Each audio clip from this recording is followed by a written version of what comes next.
Yes, I am angry. I'm angry because I lived a lie for 15 years and I believed it with all my heart. I separated myself from my family, friends. I moved, relocated, disassociated myself from everyone or anyone who was not saved. I believed that I could not be unequally yoked together with non-believers. So I turned my back on good people or people who needed me. But it was for the cross's sake, right? It was for the cross's sake. Rather than fearing men, I feared the one who can cast both soul and body in that some place called hell. I took hook, line, and sinker the false story of love called John 3:16. That's no message of love. That's a message of coercion. Twisting your arm behind your back is a message with the ultimate threats on the end of it. While it says, oh, if you believe, you'll get some cake. But if you don't, I'll burn you. Let me tell you something, every believer. Yeah, I'm mad because I care more about people than your God. It is just a book. It ain't real. The God of the Bible is the devil of the Bible. I don't say that to be mean. I say that because it's a fact. It ain't no such thing as a devil. I'm just using the terms that you're familiar with. It was the God of the Bible that drowned people. It was the God of the Bible that sent animals out of the woods to destroy children. It was the God of the Bible who chose to unalive all the firstborn in Egypt, even the slaves and even the firstborn of the cattle. It was the maniacal God of the Bible that did that. And then intimidating you and I so much to the degree that we would see the wickedness of the character Yahweh in the Bible and deny it and say, no, he wasn't wicked. No, it really is our fault. It's us. It's us. No, it's not.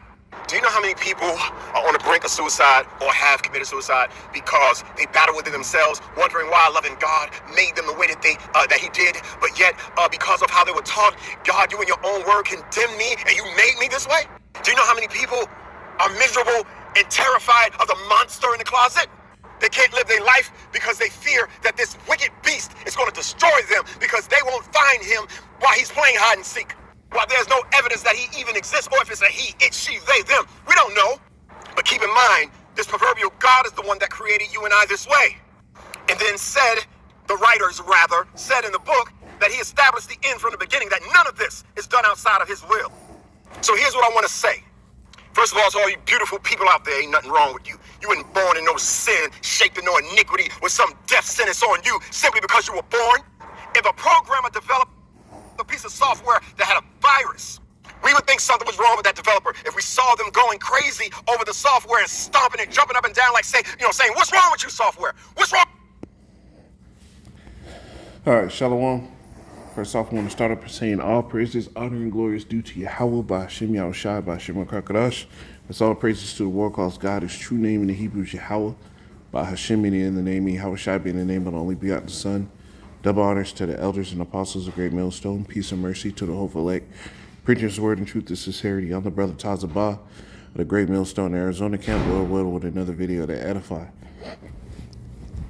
And this one, I'm going to make a response to this, right? And there's a lot of people coming up with the same sentiment. And it's indicative of the last days because the scriptures tell you, now, last days, many shall depart from the faith. Now, these people, this dude especially, he was in the Christian faith. So-called faith, because that's not even real faith that they got over there. But many people, even in that Christian walk, are leaving that side because, it's an evident token we're at the end. You got men that are Israelites, that call themselves Israelites, know the name of the Lord, and are still leaving the walk. Because we at the end. Now, what I'll say about this dude, he emotional, he was deceived, and he hurt because he dealt with his situation poorly, very poorly, right? This is Malachi 3.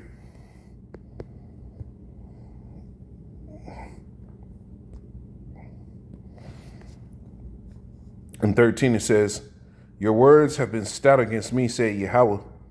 Yet ye say, what have we spoken so much against thee? Ye have said it is vain to serve the Most High. And that's the sentiment that this dude's coming off with. Because he had to cut off moles in his life. Right? Because he did certain things that he believed was right for his walk to show his affinity towards the Lord. And it caused a separation. Well, the Lord said it was going to cause a separation. Doesn't it say that in the New Testament?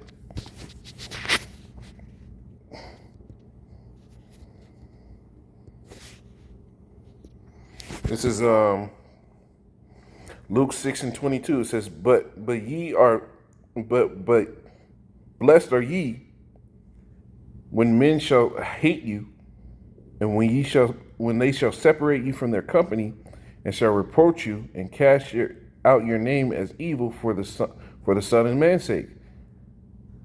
That's what's supposed to happen. The light getting separated from the darkness, the sheep from the wolves, the lamb from the goats. Because serving the Lord is all about separation, man. Now, you don't be wicked about it and just over righteous. Not wicked about it. You don't be over righteous about it and just, cutting off everybody that don't believe. Because we know that a large amount of the world ain't going to believe. But you just deal with whatever relationships are beneficial. You don't got to be super buddy-buddy. You ain't got to go to every fucking cookout, every party. You ain't got to do that. The scriptures talk about make you friends of mammon. You think everybody in the world that got money is somebody you really need to be around all the time? No. But that relationship might come useful to get you out of a bind in your walk at some point. So the way this dude is talking is exactly this. It says, ye have said it is vain to serve the Most High. And that's what he's coming as. And a lot of niggas are coming like that. And what profit is it that we have kept his ordinance, and have walked mournfully before Yahweh hosts? And this is how a lot of Jake see it. This is why you see men fall out the truth all the time. Because they get envious and covetous of the things that the world has. And they look at the truth like the barrier to why they don't have it. Then they get out and they say they're free, they can go to this and that. But at the same time, they in the same fucking situation, in the same apartment, with the same woman that's giving them hell. And then they usually split up and separate in the fucking first place. Right? And you're the last state of that man, like it says, that old spirit that leave them, come back and return back to their vessel and bring 7 spirits worse than itself. So it's not you're not going to sit here and separate from the Lord. It's just going to go up. But Jake has a mindset of what profit was it that they walked mournfully before the Lord of hosts? And we call the proud happy, and that's what they do. Because they get envious that there's a relationship that's in the world that they don't have, right? They call the proud happy. They look at what they're doing. They say, oh man, they're having fun over there. They're going to this thing. They're going to that thing. They're overindulging here, overindulging there. And they want a part of it. It says, they that work wickedness are set up. Yeah, they that tempt the Most High are even delivered. And that's why they get so offended. And this dude is the same reason. That's why he got so offended. And now he wants to be a champion for people. The scriptures tell you. And then he tried to sit here and say, y'all are good people. All the good people. Y'all are good people. There ain't nothing wrong with you. Well, the Lord made some people crooked and he made some straight. There's absolutely something wrong with them. But the Lord made them that way for the story's sake. So who the hell are you to sit here and respond against the Lord? Right? Let me get this.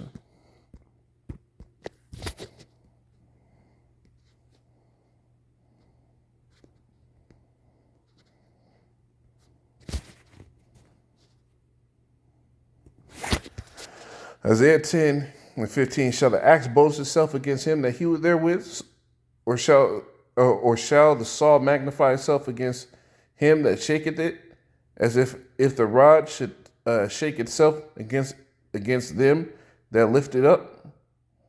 Or as if the staff should lift up itself as it wore no wood? And this is how Jake is moving. They think they're doing all this of their own, that they can sit here and move and tote and do things without the Lord. No, the Lord is the one in control.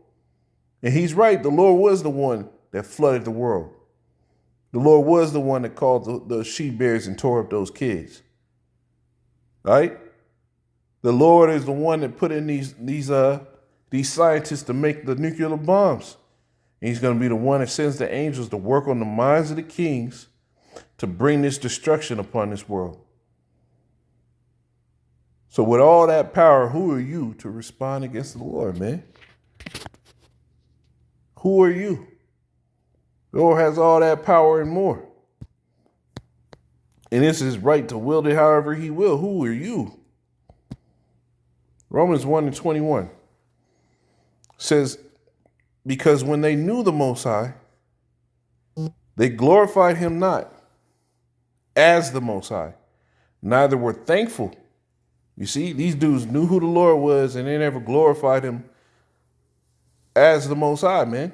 They weren't thankful for all the blessings that the Lord gave you. You realize the Lord is in control of whether or not you eat every day and he feeds you, wicked or righteous. The scriptures tell you the Lord causes the sun to rise upon the righteous and the wicked. But became vain in their imaginations, and their foolish heart was darkened. And that dude got a dark ass heart. Effeminate, all emotional, for choices you made, nigga. How you gonna get offended? Professing themselves to be wise, they became fools. And this is what that nigga's taking a stance as. He believes what he's saying is wise. Calling the Lord a demon. And changed the glory of the corruptible power into an image like to corruptible men, into birds and four-footed beasts and creeping things, talking about niggas that make idols. Wherefore the Most High also gave them up to uncleanness through the lust of their own flesh, to the lust of their own hearts, to dishonor their own bodies between themselves, who changed the truth of the Most High into the lie and worshipped and served the creature more than the Creator who's blessed forever. And that's what he's doing. He wants to speak of the creature rather than what the Lord told him to speak of. So this dude is bugged out, and a lot of Jake are taking that stance, and it's going to fucking grow. Because as that hell starts hitting you, and you got these niggas that think the Lord owes them something, the Lord don't owe us anything but death, man. Right? The scriptures tell you there's less laid upon us.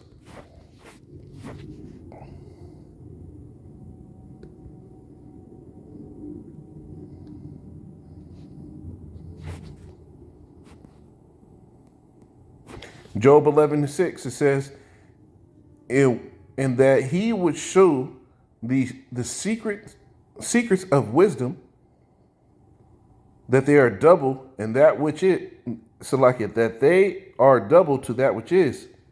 No, it says, know therefore that the Most High exacted of thee less than thy iniquity deserved.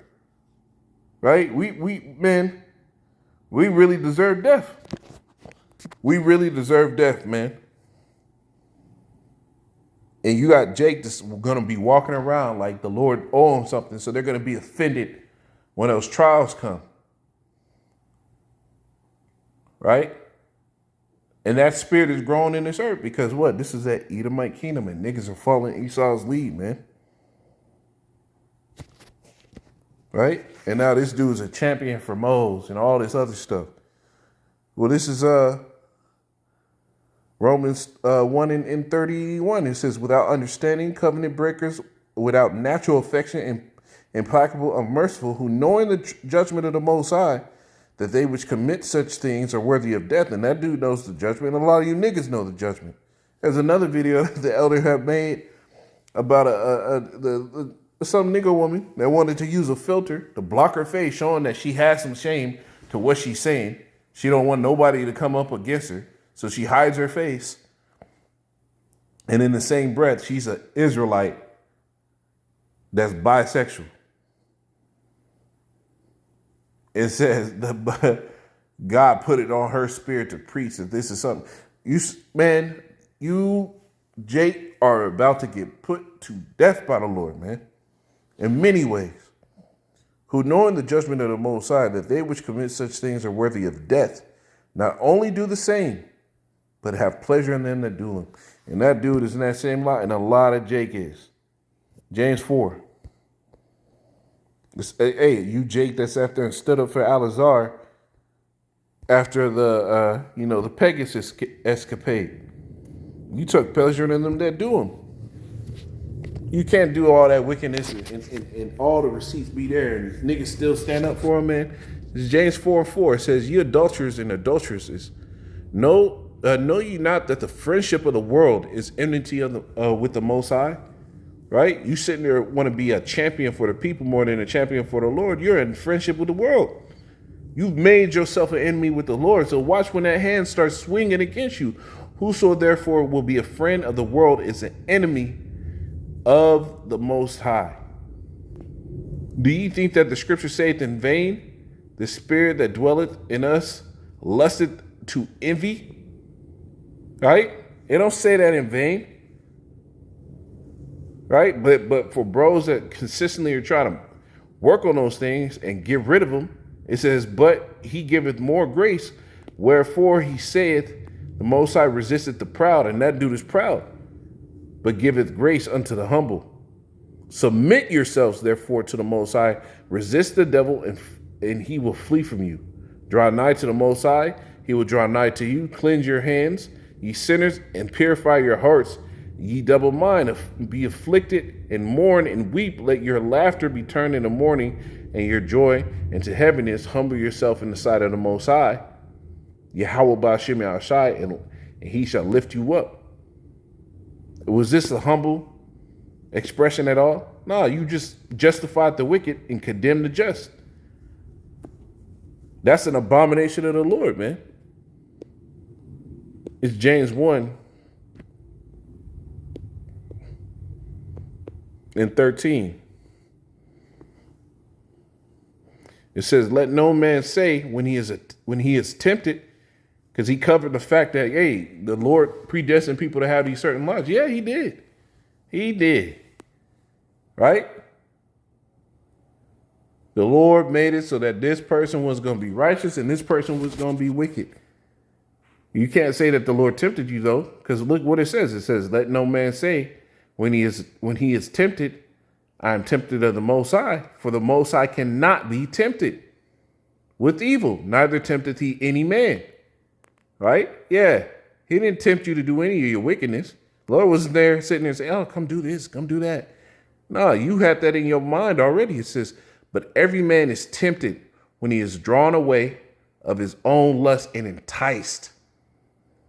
Then when lust is conceived, it bringeth forth sin, and sin, when it is finished, bringeth forth death." So that you see, it says, "Do not err, my beloved brethren." You see? Yeah. The Lord created you to go off, but he's not the one that's sitting there telling you to do it in a moment. You choosing that yourself. Right? This is Sirach 39. I'm going to end it on this one.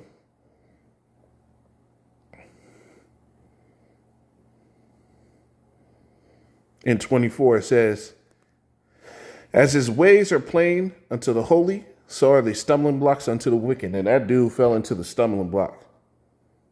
He didn't get the understanding. He ain't of the elect. That's what it is. The elect understand these things and they tremble before the Lord. This dude ain't of the elect. He never came to the truth. He don't got the real name of the Lord. Right? He don't understand judgment. He believes in hell. All these things.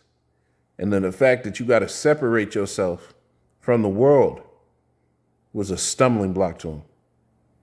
Shalom.